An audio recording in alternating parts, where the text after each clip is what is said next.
After Charlie Kirk's death, some people broke away from the MAGA movement, but some people reconnected and refused together. And the single most important person to keep in the movement, I would argue, is Elon Musk. Elon Musk is a trillionaire. He is the richest person alive, but he's also probably one of the single most important Americans walking the earth today. How much of our GDP is connected to Elon Musk and what he's building? How much of our future will be dependent on Elon Musk building it? Ladies and gentlemen, we need people like Elon Musk to stay part of the movement, to stay fighting, to not get blackpilled, not break away, and not snap. And while he and President Trump obviously had, sparked off each other, two bulls in one pasture is what they say. Elon told me backstage at the memorial event that Donald Trump was his president. He's in for the fight, and we certainly must hang together. Otherwise, we'll all hang separately. These are exactly his words before telling me also to have 1 million more babies.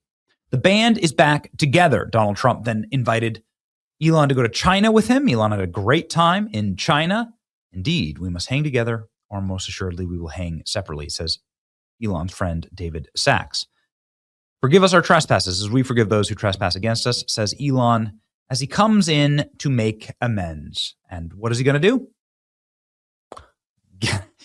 Get out the money leaf blower is what's happening. Elon Musk is expected to point his money machine at Texas politics for a must-win Texas Senate seat. Sources tell Wired that Elon is expected to spend up to $200 million in the midterms. It could be a big boost for the GOP Senate candidate Ken Paxton, who is struggling to raise cash because the establishment is bitter and would love to see, they would love to sacrifice that Senate seat in Texas to a lib just to spite the fact that all of Texas voted to oust John Cornyn, who of course loves amnesty and loves taking your guns. It's not a Republican in any sense.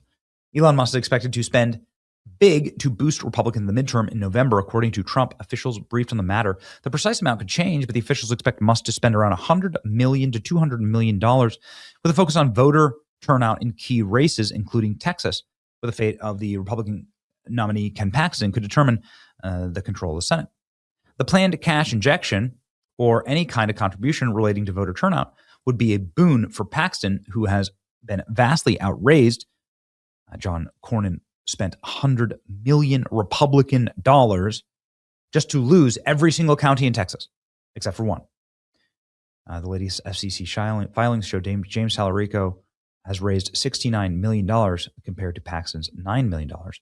While an endorsement from President Trump carried him to victory, Paxton lagged behind contributions, a bruising primary against Cornyn. To date, neither of the two largest GOP entities have committed to spend for Paxton. The Senate Leadership Fund is run by allies of Senate Majority Leader John Thune, who supported Cornyn. And so they're not going to support Ken Paxton. You don't hate the Republicans in the Senate enough. Democrats have, in close races, have generally outraised their Republican counterparts this cycle. Paxton is not unique. Musk's projected spend adds to the Republican National Committee's $128 million war chest. Democratic National Committee is $2 million in debt. Meanwhile, two main GOP PACs, the House and Senate races, have $300 million. MAGA Inc. has about $400 million on hand. There is no Democrat equivalent. Republicans have $1 billion to spend right now in PAC money alone. That's almost double what Democrats have. So they should go in. A spokesperson for America PAC declined to comment. But Musk's track record in setting up voter turnout operation has been mixed. In 2024 election, Trump campaign outsourced field operations to America PAC. They paid third-party canvassing firms $46 million across several battleground states to reach low-propensity voters.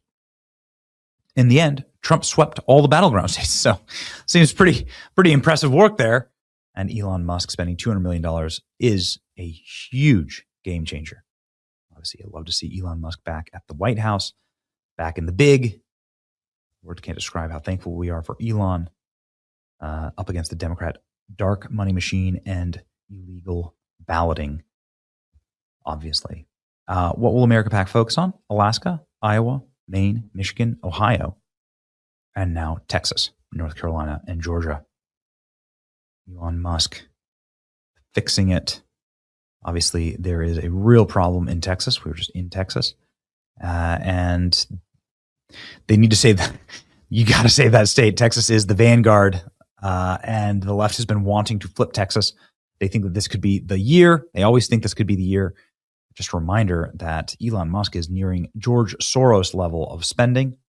But also a lot of these names are center-right. And so, it's just not – the doomers will try and tell you that the left is going to outspend us and bury us. But so many people that are recalibrating. Donald Trump's made a massive recalibration in the money markets. And his approach to embracing AI and embracing new technologies and getting rid of regulation has, I think, ushered in a brand new sort of super party that could win. We'll see. 51% chance Republicans keep the Senate still. But it's looking tough for the House. We'll see what happens. Obviously, we wish for the glory days of President Trump and little X back at the White House.